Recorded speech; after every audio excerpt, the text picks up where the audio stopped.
Assalamualaikum warahmatullahi wabarakatuh. Kami akan menjelaskan tentang cloud computing dan juga tentang website. Sebelumnya, perkenalkan, nama saya Muhammad Nasrul Aditya Fatur Rahman dengan NIM 2319 1020 1102. Perkenalkan, nama saya Azwadi Wabila dengan NIM 231910201066.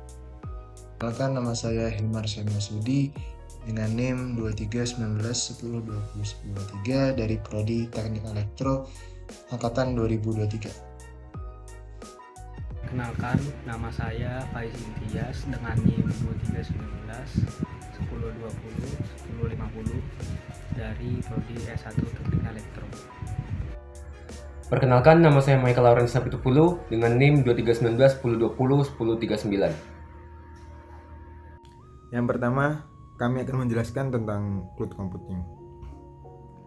Cloud computing sendiri adalah model komputasi yang memungkinkan akses ke sumber daya komputasi seperti server, penyimpanan, database, jaringan, perangkat lunak, dan sebagainya melalui internet. Ini memungkinkan organisasi atau individu untuk menyewa atau menggunakan sumber daya komputasi ini sebagai layanan yang disediakan oleh penyedia layanan cloud yang umumnya diakses melalui web. Manfaat utama dari cloud computing yang pertama, skalabilitas. Cloud computing memungkinkan organisasi untuk dengan mudah menyesuaikan kapasitas komputasi mereka sesuai dengan kebutuhan. Yang kedua, efisiensi biaya.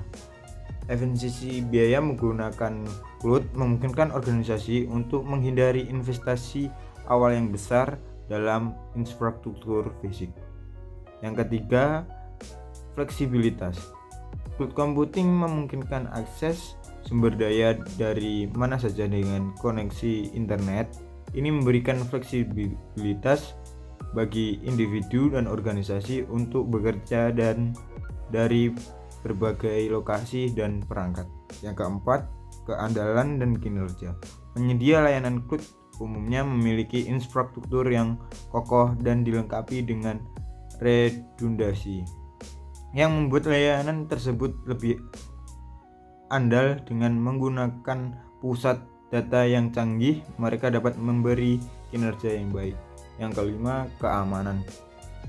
Penyedia layanan cloud sering memiliki langkah-langkah keamanan yang canggih untuk melindungi data dan aplikasi.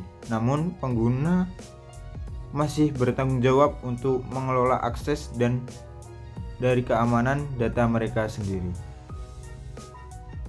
Selanjutnya, saya di sini akan membahas jenis layanan dari cloud computing. Yang pertama ada infrastructure as a service, memberikan akses ke sumber daya infrastruktur secara virtual seperti server, jaringan, dan penyimpanan. Yang kedua ada platform as a service, menyediakan lingkungan lengkap untuk mengembangkan dan menguji aplikasi secara cepat tanpa harus memperhatikan infrastruktur di baliknya. Yang ketiga ada software as a service, menyediakan aplikasi yang diakses melalui web. Yang keempat ada function as a service, memungkinkan pengembang untuk menjalankan kode tertentu secara on demand tanpa harus memikirkan infrastruktur penyimpanan atau manajemen server. Yang kelima ada container as a service, menyediakan platform untuk mengelola dan mengatur kontainer seperti Docker secara terpusat dan efisien.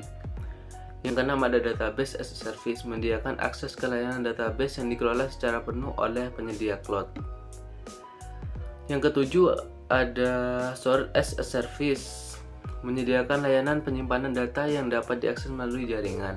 Yang terakhir ada network as a service, memungkinkan pengguna untuk mengelola aspek-aspek jaringan seperti penyedia bandwidth, routing, dan keamanan sebagai layanan yang dapat diakses dari cloud. Kemudian penerapan cloud computing. Yang pertama, keamanan dan privasi data. Memastikan data tetap aman dan terlindungi dari ancaman serta memiliki kontrol yang kuat terhadap privasi informasi yang sangat penting.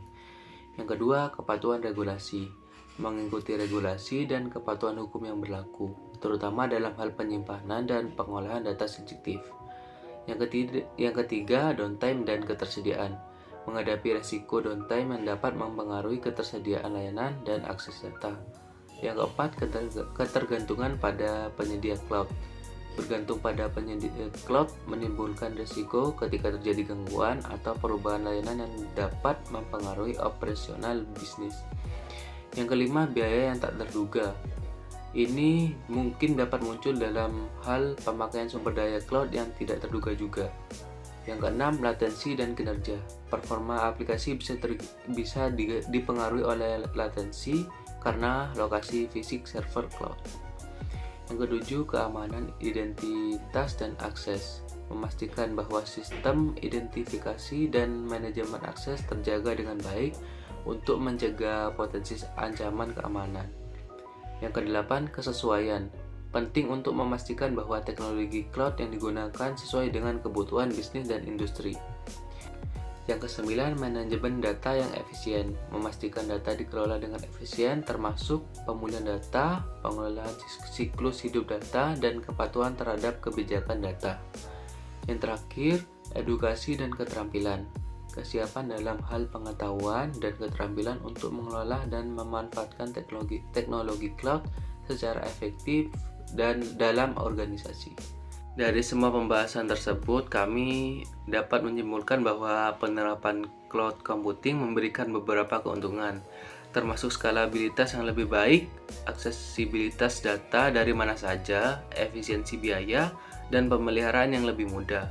Namun, perlu mempertimbangkan keamanan data dan ketergantungan pada penyedia layanan cloud, tergantung pada kebutuhan dan konteks bisnis masing-masing. Sekian, terima kasih.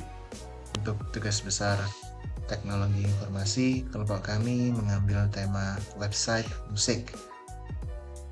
Untuk website kali ini, kami mengambil tema musik, di mana website kami bertujuan untuk memberikan berita terkini mengenai musik, seperti musisi yang sedang naik daun, review musik, festival musik, dan sebagai tempat untuk saling berbagi opini musik dan membantu penikmat musik untuk mengekspor genre musik lain dan band lain. Untuk bagian pertama,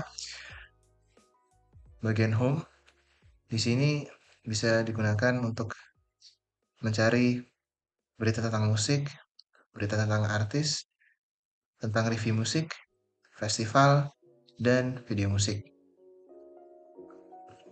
Kita mengenal siapa saja anggota kelompok kita yang dapat membantu untuk merealisasikan website ini, yaitu yang pertama ada Azwadi Abdillah, yang kedua ada Muhammad Nasril Aditya Faturrahman, yang ketiga yaitu saya sendiri Faiz Imtiaz, yang keempat ada Michael Lawrence, dan yang kelima ada Hilmar Shihab Masudi. Di website ini juga memperkenalkan apa itu musik serta genre-genrenya ada apa saja, dan fondasi yang membentuk musik seperti classical musik, blues, jazz, rock, pop, EDM, dan country musik. Kemudian ada bagian keempat. Bagian keempat itu terdapat All News. Jadi All News itu berisi tentang fitur blog di mana pengunjung website bisa secara bebas memberikan pendapat mereka mengenai suatu album musik, musisi, dan lain-lain, serta sebagai tempat untuk membantu pengunjung dan menemukan musik baru, dan bahkan genre baru, dan tempat untuk saling berbagi pikiran, fitur comments. Sekian presentasi dari kami, kurang lebihnya kami mohon maaf. Wassalamualaikum warahmatullahi wabarakatuh.